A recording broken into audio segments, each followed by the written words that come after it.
Diamonds Are Forever, right? Yeah, it's a private stream. All right.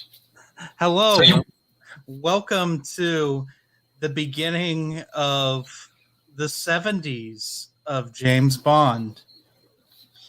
Call this Diamonds Are Forever, also known as Sean Connery got paid a lot of money to be in this movie and didn't try.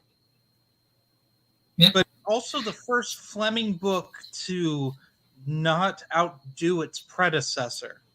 Diamonds is a weird nothing story with some good things in it, at least the book. It was Fleming's fourth novel in the series. It unfortunately is the one that follows Moonraker, a much, much better book. And it's not to say Diamonds is bad. It's just, it suffers from one big flaw. The villains are very forgettable. The henchmen are pretty memorable, but they're so forgettable that initially when they wanted to make Diamonds Are Forever into a film, they wanted it to be a sequel to Goldfinger and have Goldfinger's brother. Exactly. And instead they put Blofeld in there, the worst iteration of Blofeld. I'm not so sure. Wait until we get to Christoph Waltz, Inspector. I like him better. Yeah, but he has this one thing. I don't like that they made him Bond's adopted brother. That's why I call him Brofeld. Yeah, that's bad. But his portrayal of Blofeld, other than that, with we'll get to this when we get more into the Craig films. You gotta give them the actors some slack because they're given garbage to work with. Yeah, I mean, fantastic actors are in those movies, and they're given nothing. Monica Bellucci, also Inspector. Oh, yeah. I mean, Ray Fiennes is Inspector. He's very bland. He's better. It's the reverse of his Voldemort. His Voldemort's like a Bond villain. One of these days, we'll just run out of episodes. We'll start reviewing Harry Potter on here. Oh, that's going to be great. But first, we have to finish talking about Diamonds Are Forever. Talk about two stories that go in completely different directions. Yeah. We should go with what's the same, which is not much. James Bond's in it. There are diamonds. There are diamonds. Mr. Witt and Mr. Kidd are in there. Oh, yeah? And Las Vegas. Las Vegas is in there. Oh, and Tiffany Case is the same. We say this, but as the more films start happening, they start changing the Bond girls' names for the stories. Mm-hmm. It's just so in the book, Bond's trying to stop diamond smuggling out of Africa. He ends up infiltrating a crime organization and destroying it. That's basically the plot. And Felix helps him. Oh, Felix is in both of these. Felix is so much better in the book than he is in the movie. In the movie, he doesn't even act like Felix. No. In the book, it's better because we haven't seen him since Live and Let Die. Yeah. So there was Moonraker in between where he wasn't in it. Yeah. And then he shows up again in Diamonds Are Forever, and he's basically a new Felix. Like, obviously, with his prosthetic leg, his new arm, and now he's a private investigator. Which is so much better. I remember thinking, oh, he's a PI, and he has the Studebaker that has a Cadillac engine in it. That's funny. And he just drives like a madman all the time. This is Felix, I think, at his most fun. Oh, yeah, probably. Yeah, and it's just like Bond and Felix bromancing. It's great. We also have at least the books, one of my favorite Bond girls, which is Tiffany Case. She's the first Bond girl to really have a whole lot of a character. And there's Vespa.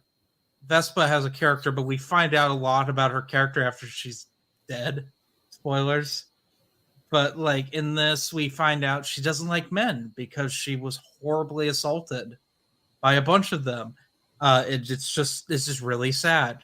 But you know, if Bond can turn a lesbian into a straight woman, Yeah, I mean, he can do anything.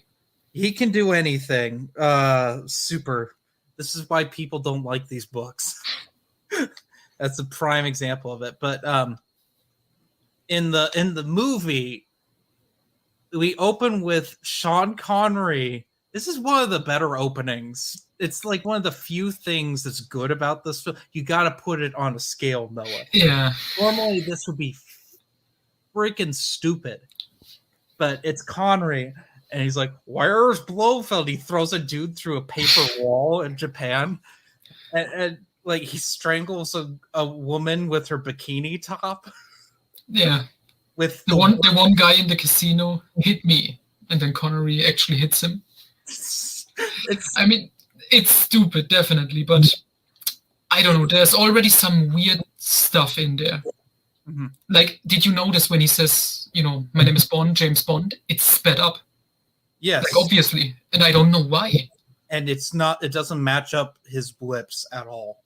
No. And then, of course, with the opening, like you said, it opens in Japan for some reason. Mm-hmm. We have to address this. Diamonds Are Forever, the book, is a complete standalone mission. Yes. This came right after On Her Majesty's Secret Service. Mm-hmm.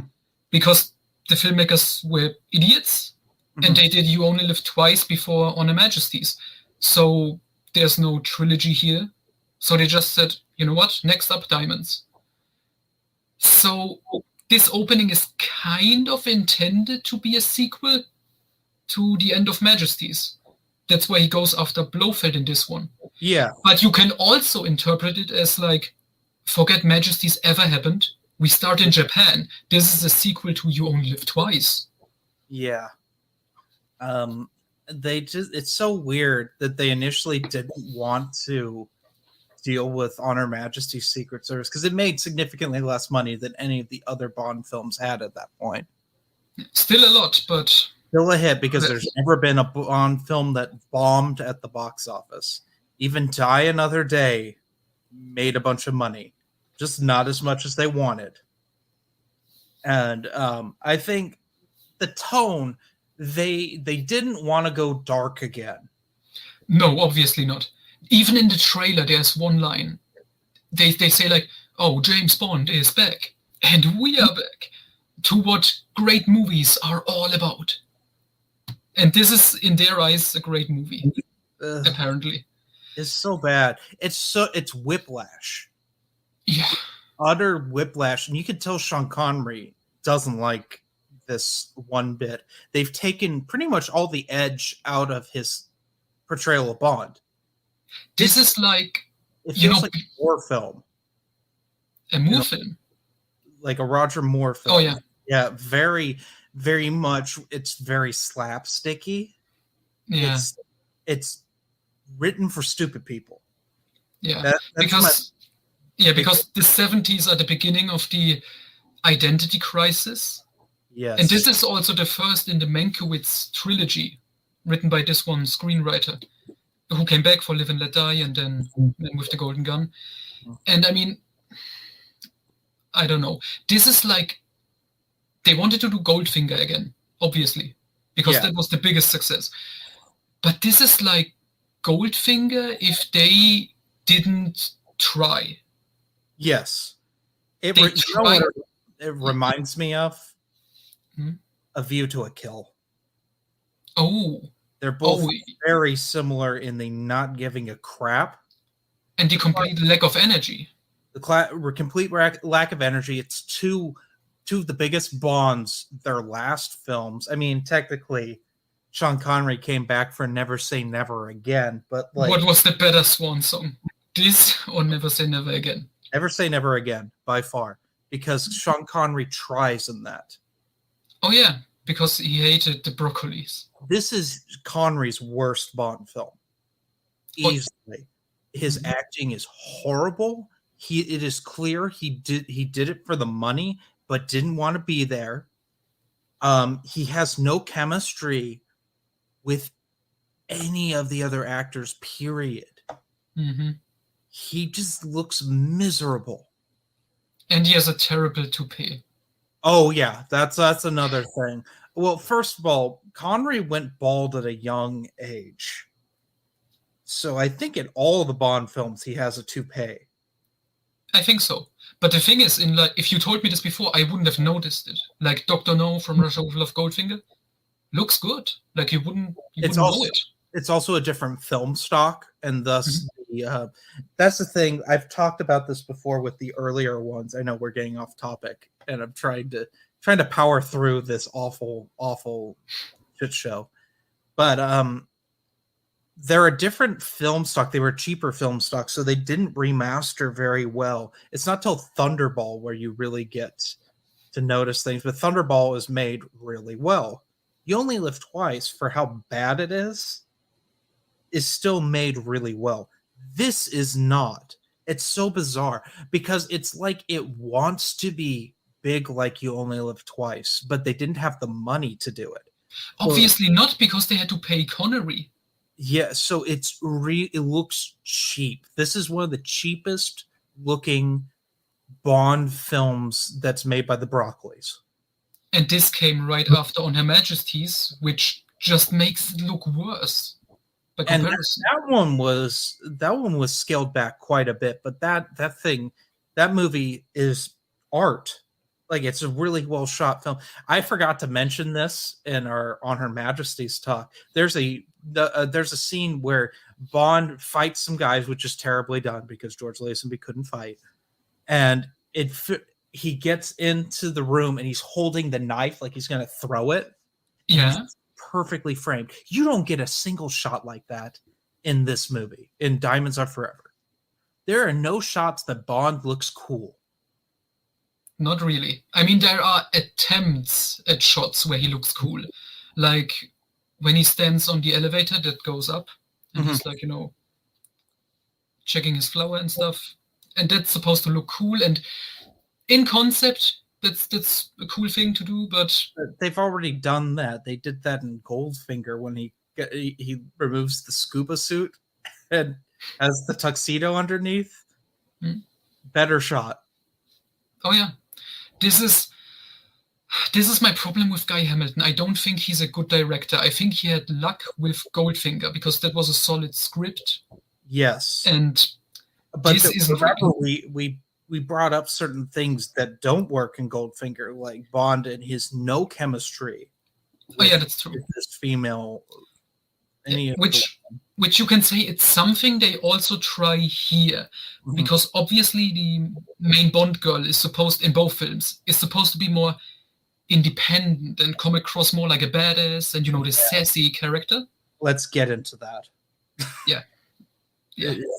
It's one of the most offensive of the Bond girls, in my opinion. Oh. Her character's done so dirty in this. She is, until we get to Man with the Golden Gun, which I have some things to say about that, although I do like that movie. The Bond girl's just awful in that. But this, I mean, she shoots a machine gun and falls off the oil rig. Tiffany Case in the book would have never done that. And that's really, really frustrating in this. And you know what I don't like about her? She starts out okay. Yes. Like her appearance at first, it's actually like in the book. Yes. Like when you first meet her. That's all. Few things left over. Yeah. So that's all good. But I would say like halfway through the movie, she suddenly turns from this, more sassy character into a bimbo. And a dumb one. A really dumb one. I can tell you right when the movie starts to get bad. It's when Sean Connery's disguised himself as making out with himself. I want to mention that scene. Yeah. That's the beginning of when this movie's going to be awful. Because before that, it's like, okay, this is a step down from On Her Majesty's or pretty much anything. But I'm like, give it a chance. And Bond's already made contact with Tiffany Case, which is a cool scene where she's like getting his thumbprint and stuff. It's one of the few times Q does anything in this movie. Yeah. I mean, later on, he robs the casino. Which is dumb. It kind of made me laugh a little bit. Yeah. I mean, they picked the wrong character to be with Q during that joke. Mm-hmm. If Bond were there, it would have been better. Probably. But anyway, so Bond is disguising as the real guy he's supposed to be pretending to be actually shows up to Tiffany Case's apartment, and he's sitting there like making out with himself like this, what little kids would do. Yeah. Like this. No one questions it. It's so stupid. And then Best spy in the world. It does lead to a good fight in the elevator. Probably the best part of this movie. Yeah, before we get to that, I want to bring something up. Mm-hmm. This is where it's convenient that I'm German. This is the first time Bond speaks German in the Bond series. I will review the other ones later on when we get to it. For some reason, Connery's Bond is speaking German in Amsterdam, which they are Dutch, so I don't know what this is about, but okay. It's dumb people writing. They were too busy trying to get the gang members to actually sound like gang members this time around. Instead of, hey, what you doing? Yeah, I would say the American gangsters sound better with the dialogue, I would say. But yeah, so he's speaking German, the easiest words like Guten Abend. And then Connery tries to do like an accent and mispronounce stuff. Like when he gets into the elevator with the guy, he's like, who is your floor? Which I kind of laughed at because it's Sean Connery trying to do my terrible accent, but it's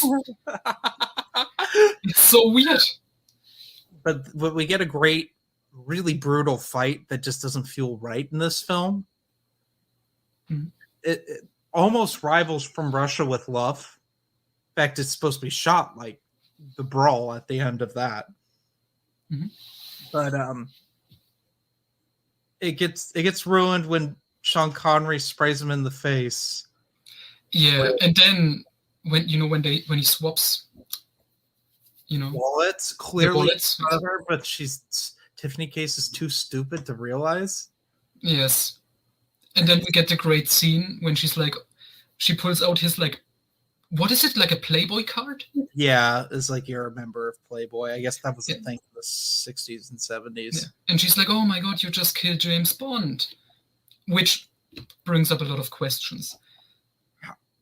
Do people just generally know who James Bond is? Yeah, you shouldn't know who a spy is. That's always bothered me. And he's like, and Sean Connery's like, I did? By the way, this is another great thing. In the German dub, so he says, well, I guess that proves no one's indestructible. Mm-hmm. In the German dub, he says, well, I guess you really do only live twice. That joke was so bad. I loved it. Oh my God. I wish that was in the film. I was looking forward to it when I first watched it in English. I was like, oh, please make that joke. Wasn't in here. Oh, that's so bizarre. That's so weird. Why would they put that in the German version? To be funnier, I guess. Modify the dialogue. I mean, for me, it worked. We haven't talked about Mr. Witt and Mr. Kidd. Mm-hmm. So in the book, because in the movie, they show up periodically. They're killing everyone in the diamond smuggling chain. Which I have multiple questions in regards to the movie. So Fleming, we've talked about this many times. Fleming didn't like most things. It was like a bigot about a lot of things. And the homosexual community is one of them. They have so much talk about how these two guys are gay and how weird it is.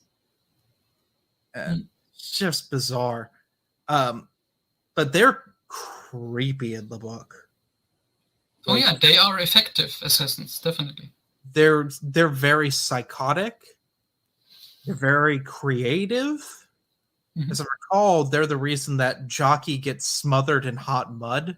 Yes, which is in the movie, in the opening, in a way. Oh yeah, that's right. So Blofeld's getting his face put on someone else. They're just Like doing a decoy. yeah, which ends up being like, oh, there's two of me now, and then Bond shoots him with an air gun in the head and kills one of them. So there's just one Blofeld, so it didn't make any sense. Yeah. But anyway, Bond smothers that guy and throws him in mud. Which is weird because that guy was already like completely in mud. Yes. Okay, makes sense. He also had a gun with him for some reason, like he knew Bond would show up. Yeah. Where it's like, does this thing even work? Like you can see in the gun barrel. No, it's like completely full of mud. No, it would jam. It would actually probably blow up in his hands if I'm being real. That would have been a great scene. That would have made this movie the best movie. That's also when we get the terrible fight with Blofeld in the opening. Oh, when he gets a scalpel and he tries to attack Connery. Yeah. And then he pushes this thing down in like a terrible edit. Yeah. Well, also, why does Connery have a mouse trap in his coat pocket? I don't know. Maybe it's a gadget. I guess. So when someone takes his gun away, they get it. It's so inconvenient the rest of the time. Yeah. That is so weird. Imagine him trying to get his cigarettes. Ah, god damn it. He doesn't really smoke in this film. Not really. No. I don't think he smokes at all.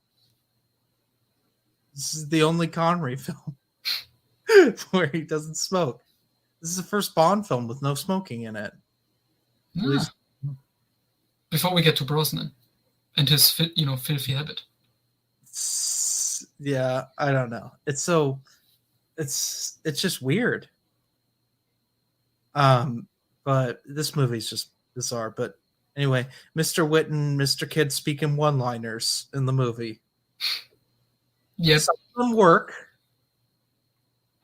because their delivery is so bizarre that you just laugh and like, oh, was this what the director wanted them to say it that way? It's like, is that the point?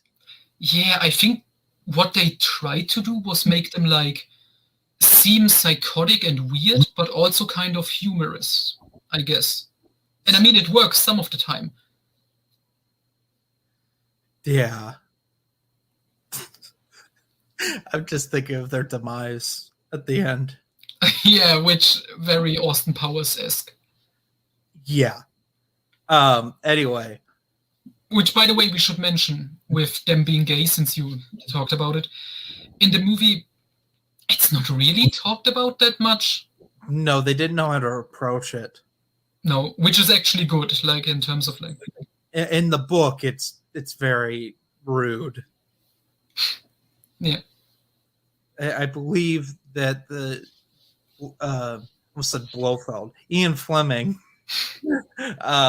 ensues that being gay is like there's something wrong with you. Probably. I mean, this is not even offensive. This is more stuff where I would go, that's so Ian. Like, of course he would think that. He like has the mindset of a grandpa, like his entire life. It's so bizarre. Mm-hmm. He was a curmudgeon, just an absolute curmudgeon, who just didn't think anything of women, but then tried to write a woman as his protagonist in a book. Oh, which we will get to. And then denied it.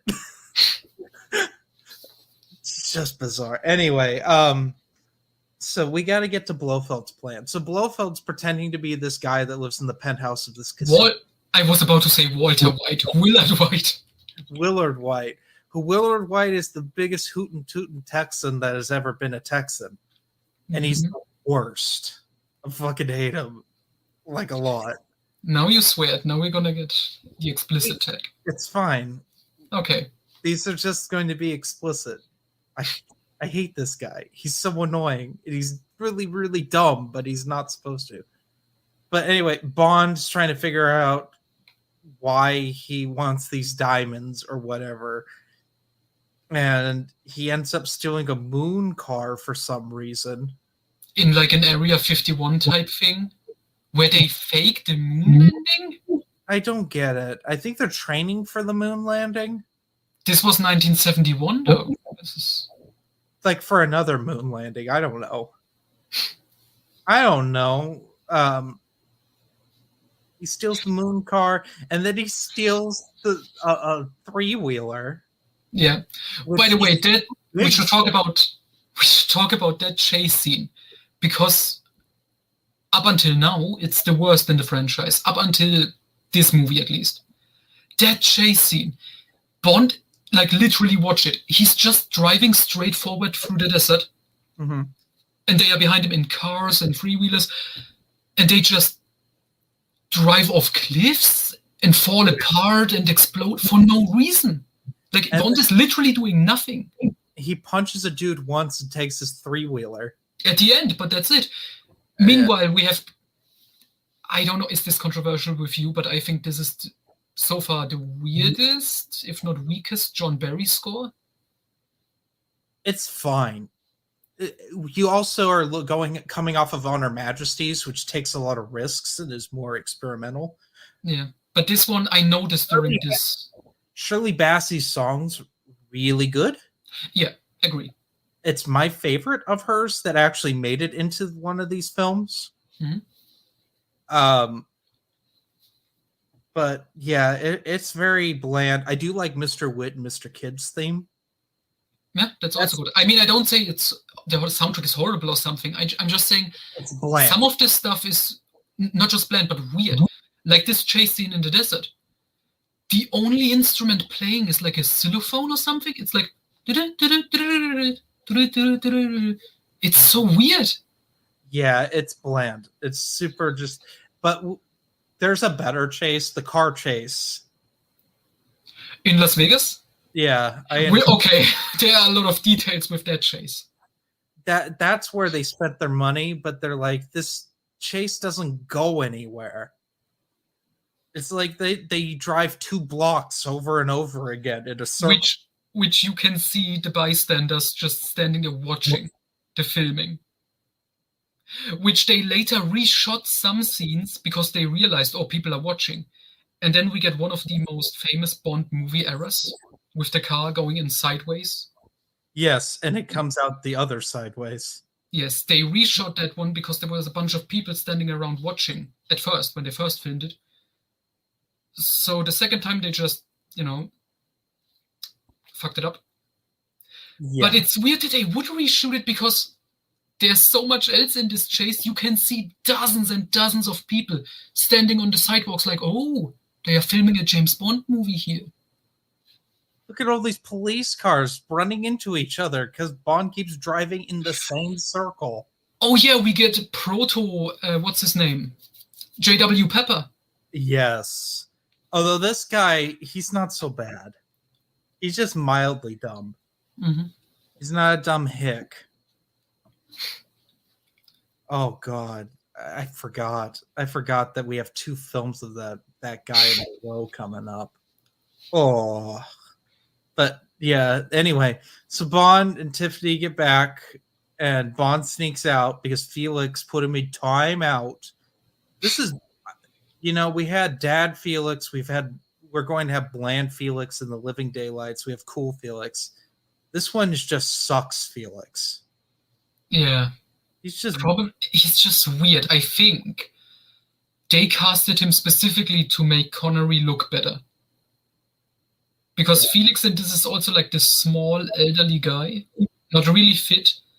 And it's like, okay, and now you look at Connery and he looks better in comparison. Yeah. Because Connery at this point, he's not in terrible shape, but he's also not in Dr. No shape anymore. No, or Thunderball shape. Yeah. Which is okay. He doesn't have to be ripped, but you can tell time has passed. You can tell that he's tired. Yeah. Anyway, Bond climbs up an elevator, like we said. He uses a weird harpoon gun to swing. Which I actually liked as a gadget. I did too. And then he shot a fake Blofeld in the head with it. And we find out that there's a tape recorder. But first, when he climbs into this building, he lands literally on the toilet. It reminds me of GoldenEye. Yeah. Maybe that was a callback. That could have been. Anyway, he ends up talking to two Blofelds. He shoots one. Turns out it's the fake Blofeld.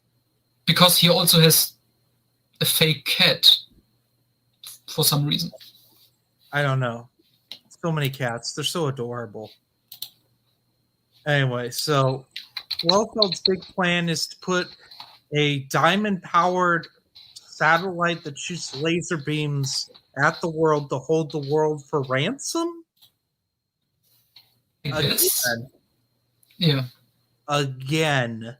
Yeah. It's basically what he did in You Only Live Twice with lasers. Yeah. And we get some great special effects when he uses the laser. Oh, they look horrible. Yeah.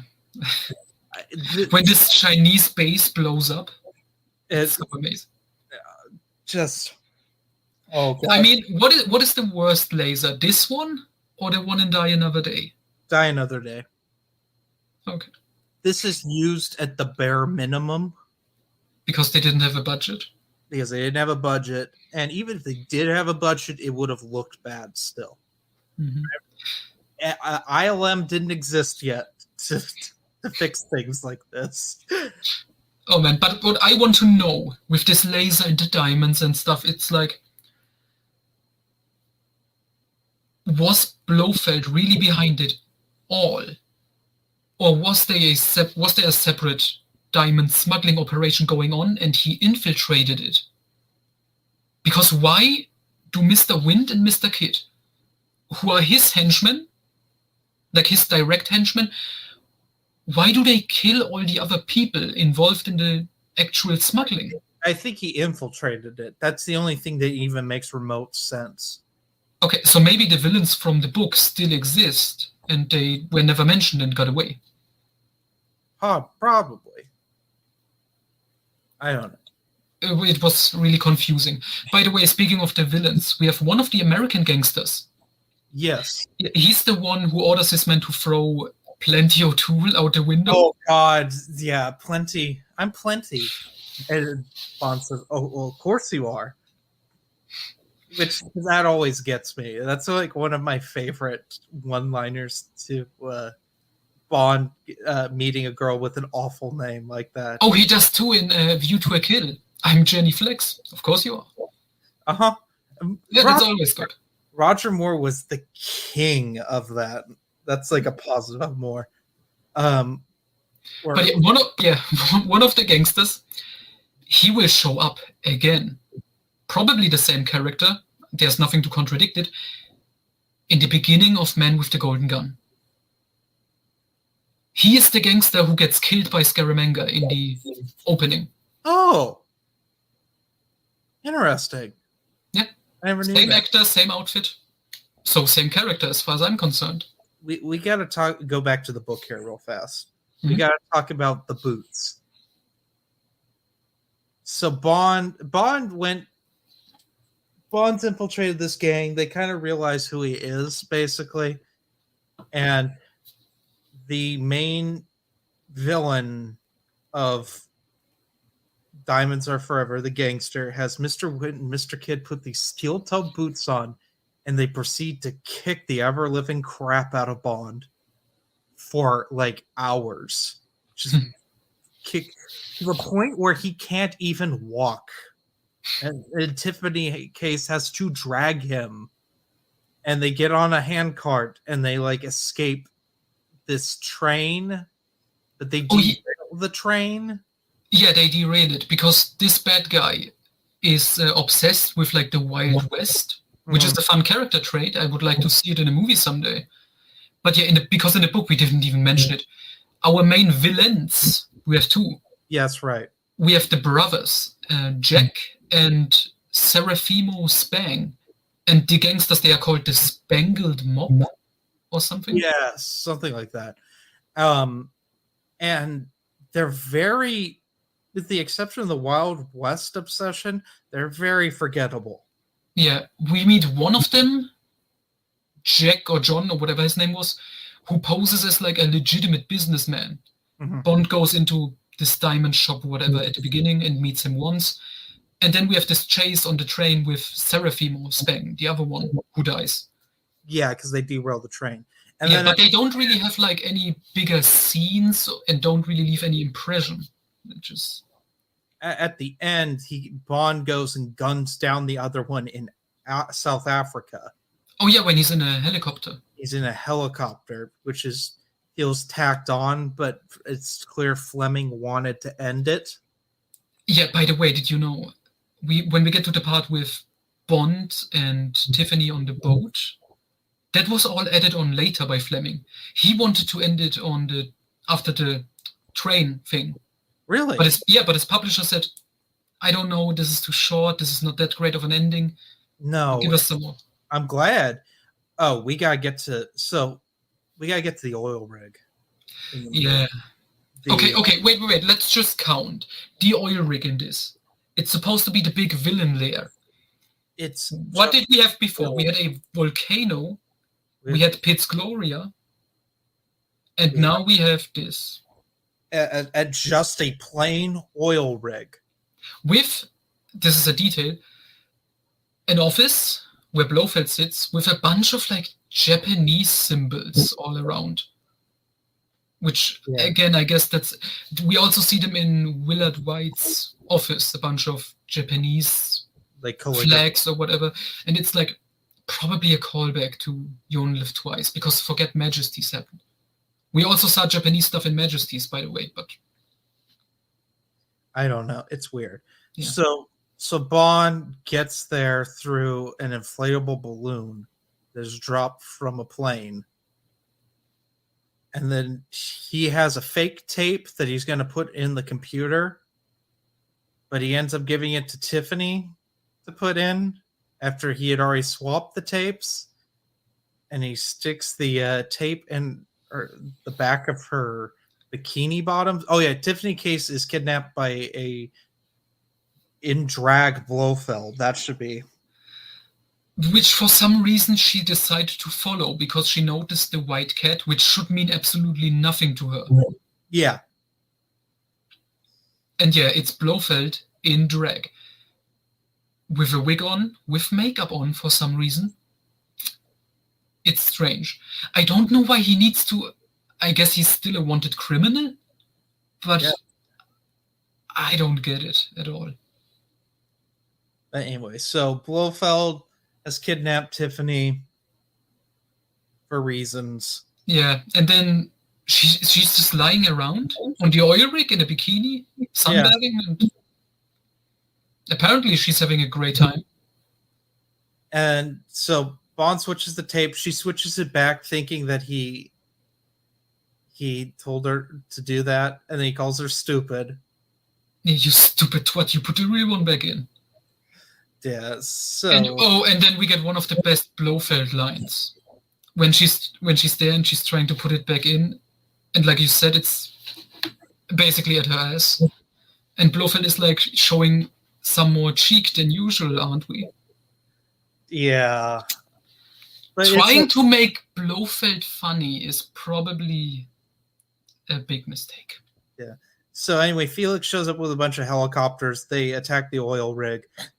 Then Blofeld tries to get away in a submarine that's on a crane. Bond punches the crane operator and then proceeds to throw Blofeld's submersible into where the computer is that controls the laser satellite. And apparently that destroys the laser and Blofeld, which I don't think we ever see. No, we don't. Tiffany Case, like I said, tries to shoot some people and then falls off the oil rig. Comically. And then Bond does a swan dive. And we cut to them on the boat, on the big cruise liner that Willard White sent them away on because he's happy to save them. We didn't even talk about Bambi and Thumper. Oh, God, yeah. So Blofeld going to try to kill the real Willard White. So Bond goes over to his house and he meets Bambi and Thumper, which are like his women that are his security, but they just lounge around in like lingerie or whatever. Are they his security, or are they also Spectre agents like Mr. Wind and Mr. Kidd? Probably Spectre agents. Yeah, I don't know what Blofeld was up to with deciding who's going to be his agent. It's weird. So they fight. It's dumb. They end up fighting in a pool, and Sean Connery nearly drowns both of them. And then Felix has a funny moment. Well, see who's giving breaststroke lessons. And then Sean Connery's walking around with a see-through shirt, which I didn't want to see. No. I mean, his shirt, when it was dry, also wasn't good, because, oh my god. We don't really talk about the fashion of these movies, but you can tell the 60s is over. Yeah. They're in the 70s. Yeah, we'll talk about it more like in Spy Who Loved Me, which is the most 70s looking, disgusting affair of style. It's so bad. My dad will talk about like, oh, Roger Moore's tux in Spy Who Loved Me is so bad, Jeremy. I'm like, yeah, I know you don't like Roger Moore films, Dad. Yeah, but still, Connery in this with like a pink tie and a pink jacket, it's disgusting. So visually bad. Disgusting. It's so 70s, so early 70s. But anyway, let's get to the ship, the cruise liner. The best part. Yeah, from the book, where they run into Mr. Witt and Mr. Kidd on the cruise liner, which is a tense scene in the book. Oh yeah. Which they have each other at gunpoint. Bond basically kills both of them and has to make it look like a suicide. Yeah. And Tiffany is like traumatized and stuff. And in the movie, again, they play it for, some comedy. Yeah, I will say Mr. Witt and Mr. Kidd are like waiters. They come in with a bunch of food, and then they have a bomb in this cake. Which they call La Bombe Surprise. Yes. And Mr. Kidd grabs the shish kebab, and Bond proceeds to light him on fire. So he falls off the ship, and I guess he burned to death before he fell into the ocean. He burned while he was in the ocean. With this movie's logic, I believe it. And then Mr. Witt loses his mind, like he does in the book.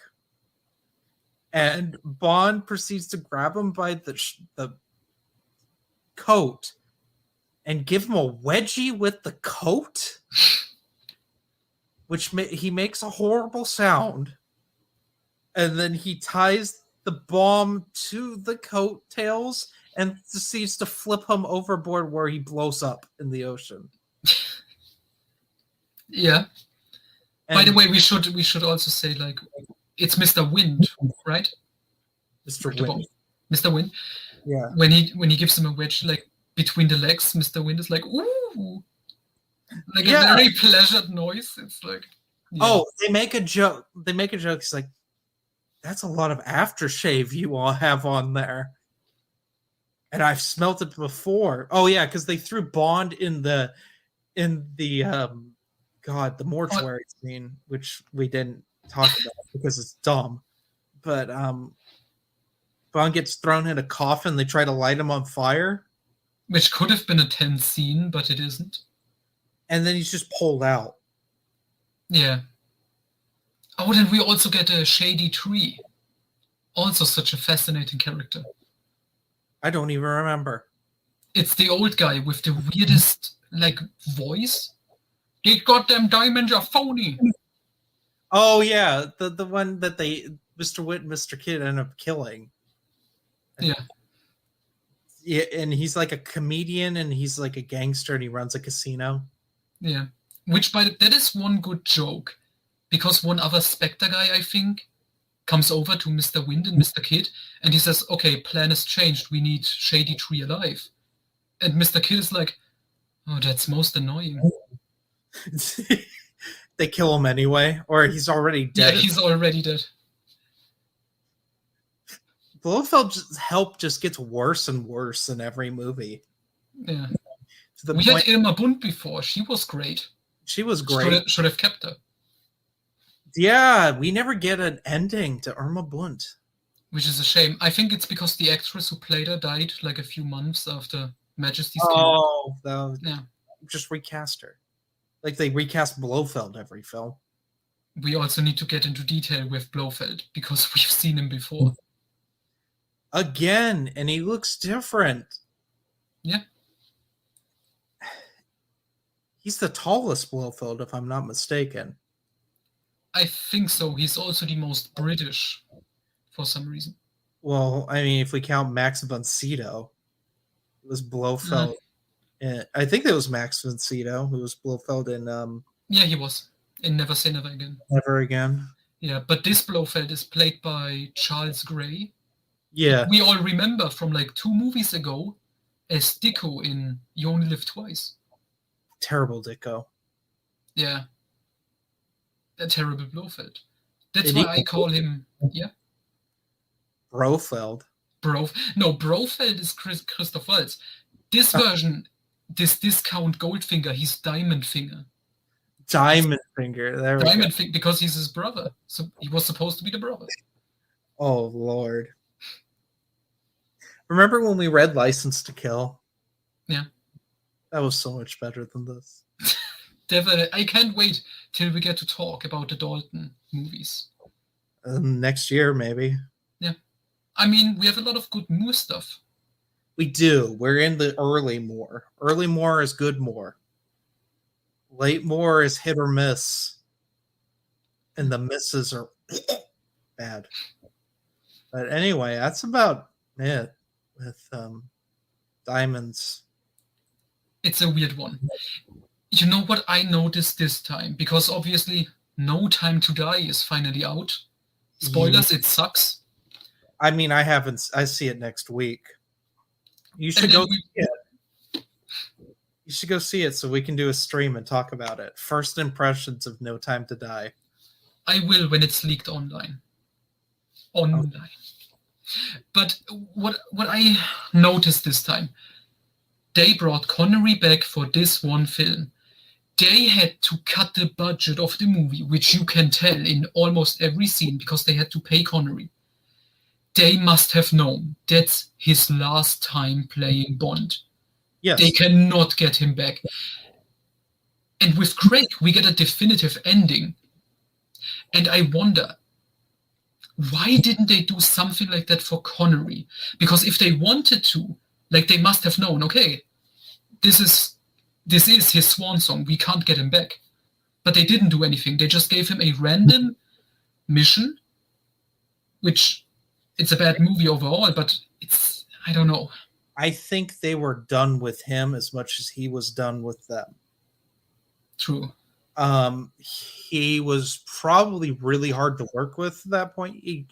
When you can tell in the film that he doesn't want to be there, that's bad. I think there was something he didn't want Cubby Broccoli on the set ever. I think. Yeah, and they were. It was a matter of time before they got more. Mm-hmm. Who they wanted to begin with. Yeah, I mean, originally for Diamonds, the actor they picked was John Gavin, the boyfriend from Psycho, and I don't know if they actually shot something, but he was paid in full. Well, we didn't even talk about Lazenby and not being in this film. We should do that real fast. I think we talked a little bit about, Majesties. Lazenby was hard to work with, and the filmmakers grew to hate him. It was like mutual hate, and they just... Also, I don't even know if he was fired or just quit. No, this is what I've heard. His agent told him, spy movies are not going to be a thing in the 70s. Grow your hair out and do something else. And that's why he never came back. Yeah, which is a shame. Yeah, but at the same time, you also hear all these stories about the producers and stuff hating him and he hating them, and it was a mess. Mm-hmm. No matter what you think of Lazenby, like I said, I don't mind him at all, but it's so weird just seeing it's weird seeing an actor do one Bond film. He doesn't even get to grow into it. Mm-hmm. Which there's another actor that I think didn't really get to grow into his portrayal of Bond, but we'll get to that much later. Two of them, actually. Oh. I know one. I don't know the other. Yeah. Which, do you want me just to throw them out there? Sure. I don't think Pierce Brosnan or Daniel Craig got to really grow into the character. They were not allowed to. Agreed. I mean, that's a heavy discussion. That is a heavy discussion that we will. That's foreshadowing for the end of this podcast when we get into those films. Mm-hmm. God, that's going to be wild. Yeah, definitely. Yeah. Anyway, that's all I have. Yeah, I think that's it. Like Diamonds Are Forever, it's a decent book. I would still recommend it, definitely. Yeah, the caveat is it's weaker than its predecessor, and what follows it is a lot stronger. Oh, yes. It's a one-off adventure to prove that Bond doesn't always have to fight Smersh. True. I would say its biggest weakness are the villains. Yes. It's something different, definitely. A mob, like a couple of gangsters instead of just one central villain. But they are not that interesting. But its strength is like the main Bond girl in the book, Tiffany Case. I'll tell you, I'm going to throw this idea out there. If this had been a short story in For Your Eyes Only, I think it would be better. Maybe. Because he deals with gangsters a lot in the short stories. True. And it's always done pretty well, at least in Fleming's short stories. Possible. But still, I would say the book is definitely worth a read. Sure. But with the movie, it's like, I would recommend watching it once, just to make your own opinion of it. Mm-hmm. It's not, what I noticed this time, it wasn't miserable to sit through, like it flew by quick. And there were some humorous parts, but it really lacks energy and it just feels. I mean, I watched this like just a week or so apart from On Her Majesty's Secret Service. Mm-hmm. And then it really hits you in the gut. It's the worst when you're marathoning. Oh, yeah. Probably the worst. Because it's On Her Majesty's is bookended by two very bad films. Yeah, you have You Only Live Twice before, and then Diamonds. Which You Only Live Twice is still better than Diamonds, because that still has like cinematic quality and great action and stuff. It also has a bad Connery performance. We can talk about that quick. Mm-hmm. Which is Connery's worst performance? This. You Only Live Twice or this? Diamonds. Very much so, but You Only Live Twice is not a good performance either. But there's a hint of charm. There's a hint of charm in You Only Live Twice. But in this, there's no charm. It's very tired, lazy film. Oh, one thing I wanted to mention at the end right now. That's going to be good.